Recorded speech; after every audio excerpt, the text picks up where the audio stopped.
बिस्मिल्लाहिर्रहमानिर्रहीम। अस्सलाम वालेकुम स्टूडेंट, क्लास 8 हिस्ट्री और lecture number 1। Students, unit number 1 है हमारा consolidation of British rule.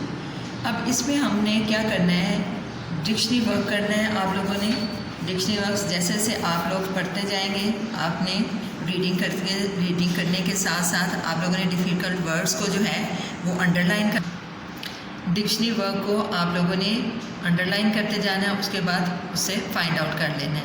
Reading हम करेंगे आज page number 1, 2, 3 and 4 and half. Students, इसमें हमारे पास जो रीडिंग हम आज कर रहे हैं उसमें हमारे पास शॉर्ट आंसर्स सारे आप लोगों ने याद करने हैं, 5 के 5। और इसके साथ साथ जो हम रीडिंग करेंगे उसमें question number 1, right a note on east India company. ये आप लोगों के पास रीडिंग में आएगा, आपने ये लर्न करना है। और इससे पहले मैं आपको बता दूं कि आप लोगों ने जो राइट करना है वो सीक्वेंस से राइट करना है क्वेश्चन को, और उसके बाद आप लोगों ने रीडिंग में जैसे जैसे क्वेश्चन आते जाएंगे उसी तरह आप लोगों ने उसको लर्न करते जाना है। And writing should be neat. इसके अलावा आप लोगों ने margin line, ending line must write करना है। Establishment of East India Company. अब ये आप लोगों ने रीडिंग करके इसके साथ इसके डिक्शनरी वर्क जो हैं वो आपने डन कर लेने हैं, और मैं आपको इसका ब्रीफली बताती हूँ। यानी कि ये है establishment of East India company, यानी ईस्ट इंडिया कंपनी का क़याम। बरे सगीर पाक व हिंद में अंग्रेज़ों की आमद से पहले अरब ताजिर जो हैं वो यहाँ तिजारत के लिए आते थे और अपना तिजारती सामान जो है यहाँ से लेकर वापस चले जाते थे, और इस तिजारत में उन्हें बहुत नफ़ा हासिल होता था। अरब ताजिर जो थे वो बरे सगीर का सामान जो है वो यूरोप भी ले जाते थे तिजारत की गर्ज से। इसी तरह क्या हुआ कि यूरोपीय ताजिरों के दिल में भी ये ख्वाहिश पैदा हुई कि हम जो हैं बरे सगीर जाएं और वहाँ से ट्रेड करें, यानी तिजारत करें। जब ताजिरों ने सबसे पहले यहाँ पे पोर्चुगीज़ ताजिर आए और उन्होंने यहाँ पे खूब प्रॉफिट कमाया। उसके बाद अंग्रेज़ों ने यानी इंग्लैंड के और फ्रांस के ताजिरों ने भी तिजारत का सिलसिला जो है वो शुरू कर दिया। यूरोप से आने वाली अक़वाम में अंग्रेज़ बरे सगीर की तिजारत में सबसे आगे निकल गए, और तिजारत करने के लिए आने वाली दूसरी अक़वाम को उन्होंने पीछे छोड़ दिया। 1600 में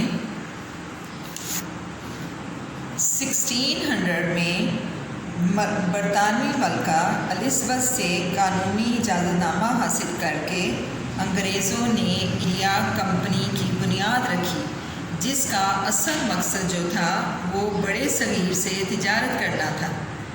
मगर इंतज़ामी और तालीमी ज़वाल के बाइस उन्होंने रफ्ता रफ्ता बड़े सगीर पर कब्ज़ा करना शुरू कर दिया। यानी कि सब कॉन्टिनेंट में हालात इतने बुरे थे कि वो जो हैं ना इंतज़ामी तौर पर बेहतर थे और ना ही तालीमी तौर पर बेहतर थे, इसलिए वहाँ पे बरे सगीर पर आराम से कब्ज़ा हो गया। अब है east India company and Mughal period. East India company जब बनी तो मुग़ल शहंशाह नूरुद्दीन मोहम्मद जहांगीर ने कंपनी को बहुत सी फैसिलिटीज़ देनी शुरू कर दी, और उनके उनके बहुत से तिजारती टैक्स जो थे टैक्स भी उन्हें माफ़ कर दिए, जिससे अंग्रेज़ जो थे वो बहुत खुश हो गए। उनको अब तिजारत में ज़्यादा फ़ायदा नज़र आने लगा, और उन्होंने उसके बाद फिर जब शाहजहाँ का दौर शुरू हुआ तो अंग्रेज़ों ने कोशिश करके मज़ीद तिजारती मराहत हासिल कर दी, और फिर टैक्सों में भी उन्हें छूट मिल गई। इसी तरह क्या हुआ, बरे सगीर में मुग़लों की हुकूमत जो थी आहिस्ता आहिस्ता बहुत वीक हो गई, पोजीशन भी वीक हो गई और गवर्नमेंट भी वीक हो गई।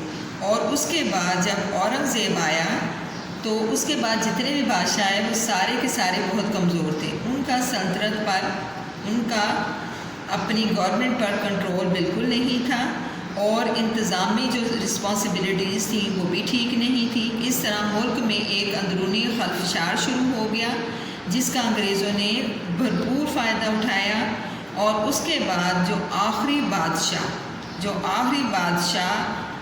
بہادر شاہ ظفر آئے وہ سب سے کمزور ثابت ہوئے اور وہ انگریزوں کا مقابلہ نہ کر سکے۔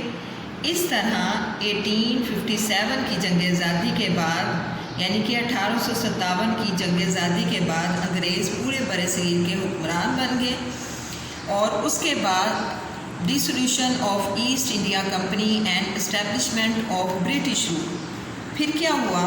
جنگ آزادی کے بعد، یعنی کہ 1857 کی جنگ آزادی کے بعد 1858 میں ایسٹ انڈیا کمپنی کی حکومت ختم ہو گئی اور برِ صغیر پر برطانیہ کی حکومت قائم ہو گئی۔ اس طرح ایسٹ انڈیا کمپنی سے جو اقتدار تھا وہ برطانیہ کو منتقل ہو گیا، اور اس سلسلے میں سب سے پہلا جو وائس رائے بنا وہ لارڈ کیننگ تھا، وہ پہلا فرسٹ رائے بنا، اور اس نے الہ آباد میں ایک شاہی دربار منعقد کیا جس میں برطانوی ملکہ وکٹوریہ کا اعلان پڑھ کے سنایا، اور اس کے نکات خاص جو تھے وہ یہ تھے۔ فرسٹ ون ہے کہ اس نے کہا تمام لوگوں کو معاف کر دیا جائے گا سوائے ان کے جنہوں نے جنگ میں انگریزوں کی مخالفت کی تھی، اور ایک تھرڈ ون ہے قابلیت، تعلیم اور کردار کی بنا پر جو ہے وہ ملازمتیں دی جائیں گی، جابز دی جائیں گی۔ اسی طرح اس نے یہ 5 پوائنٹس جو ہیں اسٹوڈنٹس، یہ 5 نہیں، یہ 6 پوائنٹس ہیں، یہ اس کے 6 پوائنٹس ہیں۔ اب اس میں دیکھیں ہمارے پاس یہاں اسٹوڈنٹس ریڈنگ کے دوران آپ کے پاس انٹرسٹنگ انفارمیشن بھی آئیں گی، ڈو یو نو بھی آئے گا، یہ بھی آپ لوگوں نے اس کو لرن بائی ہارٹ کرنا ہے۔ تو فرسٹ ون ہمارے پاس کیا آیا؟ Do you know Queen Victoria was born in 1819 1819 میں وہ پیدا ہوئیں۔ شی ریمینڈ کوئین فرام 1837 کو کوئین بن گئی، اور ڈیتھ ان کی جو ہوئی 1901 میں ہوئی، اور وہ تب تک ملکہ ہی تھیں، وہ کوئین ہی تھیں۔ آپ لوگوں نے اس کو بھی یاد کرنا ہے۔ Initial efforts for inclusion of native people in the British administration of subcontinent، یعنی برِ صغیر پاک و ہند کی برطانوی انتظامیہ میں مقامی آبادی کو شامل کرنے کے لیے جو ابتدائی کوششیں کی گئیں وہ کیا تھیں؟ اب یہاں پہ ہم ایک چیز پہلے دیکھتے ہیں کہ مسلمانوں نے برِ صغیر پاک و ہند پر تقریباً 1000 سال سے زیادہ حکومت کی۔ جنگ آزادی میں تمام اقوام نے حصہ لیا، مگر انگریزوں نے سب سے برا سلوک جو ہے وہ مسلمانوں کے ساتھ کیا۔ ان کی جو پراپرٹیز تھی اس کو ضبط کر لیا، مسلمانوں کو ملازمتوں سے یعنی جاب سے فارغ کر دیا گیا، اور ان کے کاروبار کو بالکل تباہ کر دیا گیا، اور اس طرح مسلمان جو تھے وہ مفلسی اور بدحالی کا شکار ہو گئے۔ اسٹوڈنٹس اسی طرح آپ لوگوں نے ساری یہ ہے ریڈنگ کرنی ہے، یہ پیج نمبر 3 اور یہ پیج نمبر 4 ہاف تک یہ آپ لوگوں نے ریڈنگ کرنی ہے ود ڈکشنری ورک۔ اس کے ساتھ کوسچن جو ہے long, first one question long وہ لرن کرنا ہے، اور آپ لوگوں نے شارٹ آنسر کوسچن جو ہے وہ بھی لرن کرنے ہیں اور اسٹرانگلی لرن کرنے، learn should be strongly. Till then next, Allah حافظ۔